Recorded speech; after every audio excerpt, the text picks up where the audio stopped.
Ketika menguasai rumah sakit Al-Shifa, tentara Israel membongkar kuburan massal di rumah sakit tersebut. Setelah itu mereka mencuri jenazahnya dan membawa mayat-mayat itu entah kemana. Untuk apa mereka mengambil mayat? Video ini akan menjawab semuanya. Sebagai penelusuran terhadap liputan khusus wartawan yang meliput di jalur Gaza, ada beberapa jawaban yang menarik. Satu hal justru membuat kami bergidik karena membayangkan kekejian yang dilakukan tentara Israel. Inilah jawaban tak bisa dibantah oleh Israel tentang pertanyaan untuk apa mereka mencuri jenazah warga Palestina. Kecurigaan tersebut mengarah pada jual beli organ mayat sebagai komoditas kesehatan dan kecantikan. Pada saat ini, praktik pengambilan organ dan kulit dari tubuh yang telah meninggal menjadi suatu fenomena yang menarik perhatian banyak orang. Salah satu negara yang terkenal dengan bank kulit terbesar di dunia adalah Israel. Bank kulit ini merupakan tempat penyimpanan kulit dari individu yang telah meninggal dunia. Ternyata, kulit ini memiliki banyak manfaat, tidak hanya untuk kecantikan tetapi juga sebagai bahan untuk cangkok kulit bagi mereka yang masih hidup. Tidak hanya kulit, organ tubuh bagian dalam juga menjadi komoditas yang bernilai tinggi dalam pasar ini. Organ tubuh yang masih dalam kondisi baik memiliki harga yang cukup mahal, dan para individu yang membutuhkannya tidak ragu untuk membayar mahal demi keselamatan atau kesembuhan mereka. Namun, ada syarat penting yang harus dipenuhi dalam praktik ini. Kulit dan organ tubuh yang akan dimanfaatkan harus berasal dari tubuh yang telah meninggal dalam waktu kurang dari 24 jam setelah kematian. Hal ini disebabkan oleh fakta bahwa tubuh manusia akan mengalami proses pembusukan setelah waktu tersebut, sehingga kulit dan organ tubuh menjadi tidak cocok untuk digunakan dalam prosedur medis atau kosmetik. Praktik ini menjadi topik perdebatan dan kontroversi di banyak negara, karena seringkali melibatkan etika dan pertanyaan mengenai perlunya regulasi yang ketat dalam mengatur pengambilan organ dan kulit manusia. Meskipun memiliki manfaat yang besar dalam bidang medis dan kecantikan, pengambilan organ dan kulit manusia tetap menjadi isu yang kompleks yang memerlukan pemikiran matang dan pertimbangan yang mendalam. Israel telah mendapatkan reputasi sebagai pusat utama dalam industri kulit manusia yang juga dikenal sebagai bank kulit terbesar di seluruh dunia. Pusat ini telah berkembang menjadi laboratorium medis yang sangat canggih sejak didirikan pada tahun 1986. Awalnya beroperasi sebagai bagian dari sektor medis militer Israel yang dikelola oleh tentara IDF. Tidak hanya memenuhi kebutuhan negara-negara barat dalam bidang penggunaan kulit manusia untuk mengobati luka bakar dan kanker kulit, tetapi juga memiliki tingkat keahlian yang sangat tinggi dalam hal ini. Menurut Anas Abu Arkub, Bank Kulit Israel meraih peringkat tertinggi di dunia dalam industri ini, bahkan mengungguli Bank Kulit Amerika yang telah beroperasi selama lebih dari 4 dekade, meskipun populasi Israel jauh lebih kecil dibandingkan dengan Amerika Serikat. Arkub menekankan bahwa tudingan terkait pencurian organ tubuh dari mayat-mayat Palestina bukanlah sekadar spekulasi, karena bahkan media Israel sendiri mengakui bahwa proses pengambilan ini seringkali dilakukan tanpa pengetahuan keluarga korban. Kisah ini dimulai pada tahun 2001, ketika seorang jurnalis investigasi asal Swedia bernama Donald Bostrom mempublikasikan hasil penyelidikannya yang mengungkap praktik pencurian organ tubuh dari jenazah para martir Palestina dan perdagangan organ tubuh yang dilakukan oleh entitas Israel.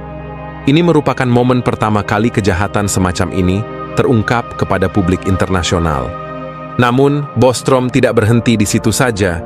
Ia melanjutkan dengan menerbitkan investigasi lain yang sejenis pada tahun 2009 melalui halaman majalah Swedia yang terkenal, Aftonbladet.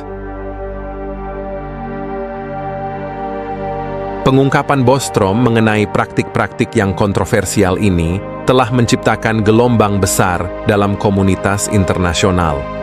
Penelitiannya yang berani dan mendalam telah memberikan sorotan terhadap isu-isu etis dan hukum yang terkait dengan perdagangan organ tubuh, serta dampaknya terhadap hubungan antara Israel dan Palestina. Sebagai hasil dari pemberitaannya, banyak diskusi dan debat memicu tuntutan untuk penyelidikan lebih lanjut dan transparansi dalam masalah ini. Penyelidikan tersebut mengungkapkan bahwa pada tahun 1992, Kementerian Kesehatan Israel meluncurkan sebuah kampanye nasional yang sangat aktif untuk mendorong penduduknya untuk berpartisipasi dalam donasi organ. Walau demikian, meskipun upaya besar ini, masih terdapat ketimpangan yang signifikan antara permintaan akan organ dan ketersediaan donor. Seiring dengan berlangsungnya kampanye tersebut, munculnya sejumlah kasus yang mencurigakan terkait dengan hilangnya beberapa pemuda Palestina menjadi sorotan utama. Mereka tiba-tiba menghilang dari radar, hanya untuk kemudian ditemukan kembali dalam peti mati yang tertutup rapat. Yang lebih memprihatinkan, pihak berwenang Israel diduga telah memaksa keluarga-keluarga korban untuk segera menguburkan jenazah mereka pada malam hari tanpa diadakan upacara pemakaman yang layak.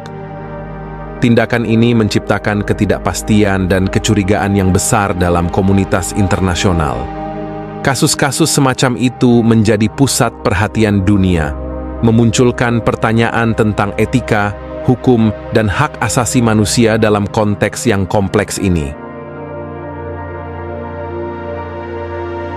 Saya berada di wilayah tersebut pada saat itu, dan pada beberapa kesempatan, teman-teman saya yang bekerja untuk PBB menghubungi saya karena mereka sangat prihatin dengan perkembangan yang sedang terjadi, ungkap Bostrom. Orang-orang yang menghubungi saya memberitahu bahwa ada bukti terkait pencurian organ tubuh yang terjadi. Tetapi sayangnya, mereka merasa sangat terbatas dalam hal tindakan yang bisa mereka lakukan. Situasi ini membuat Bostrom semakin tertarik untuk mengungkap kebenaran di balik tuduhan ini. Dorongan inilah yang mendorong jurnalis tersebut untuk melakukan penyelidikan lebih lanjut. Ia pergi ke lapangan untuk mewawancarai keluarga-keluarga korban yang dengan berat hati mengkonfirmasi kasus-kasus pencurian organ tubuh anak-anak mereka. Penemuan ini memberikan tambahan berat kepada bukti-bukti yang muncul dan menegaskan pentingnya mengungkapkan kisah-kisah tragis ini kepada dunia.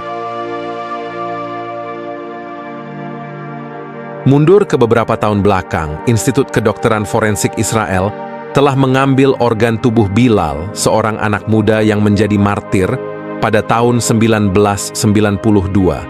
Dia adalah salah satu korban dari kebijakan tidak resmi untuk sebagian besar dan tidak ada izin dari keluarga. Sejak Intifada pertama, tentara secara efektif mengizinkan lembaga tersebut mengambil organ tubuh warga Palestina di bawah prosedur militer yang mengharuskan membedah mayat tawanan Palestina. Prosedur autopsi disertai dengan pengambilan organ tubuh yang digunakan oleh Bank Kulit Israel yang didirikan pada tahun 1985 untuk mengobati luka bakar yang diderita oleh tentara Israel. Menurut beberapa sumber, praktik pengambilan organ tubuh warga Palestina oleh Israel telah dilakukan secara ilegal. Pada tahun 90-an, para spesialis di Institut Abu Kabir mengambil kornea mata, kulit, katup jantung, dan tulang-tulang dari jasad-jasad prajurit Israel, warga Palestina, dan para pekerja asing. Pengambilan organ tubuh tersebut seringkali tanpa izin dari keluarga mereka. Praktek ini telah menimbulkan kontroversi dan kecaman dari berbagai pihak di seluruh dunia. Namun menurut sumber lainnya, Dr. Israel Meira Weiss mengklaim bahwa organ tubuh diambil dari orang-orang Palestina yang meninggal antara tahun 1996 dan 2002 dan digunakan dalam penelitian medis di universitas-universitas Israel dan ditransplantasikan ke tubuh pasien Israel. Hal ini juga telah menimbulkan kontroversi dan kecaman dari berbagai pihak di seluruh dunia.